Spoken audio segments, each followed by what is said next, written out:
क्या आप धरती माँ के विडो यानी विधवा होने की कहानी जानते हैं? ये कहानी धरती और आसमान की यानी पृथ्वी और घौस की। माँ धरती की कई संतानें जैसे आग, उषा, निशा और चंद्र।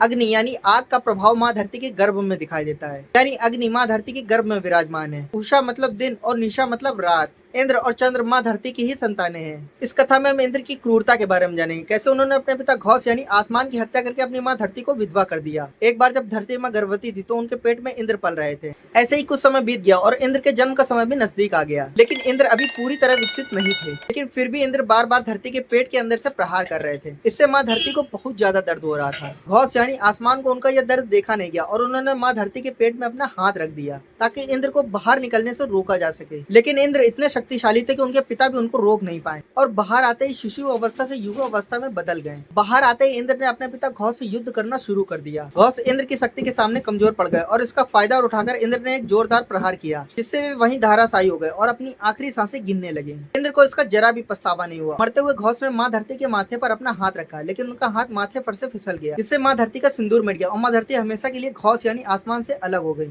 लेकिन धरती माँ आज भी अपने कर्तव्यों को पालन करते हुए हमें पाल रही है। इसलिए कमेंट में जय धरती माँ लिखना मत भूलना।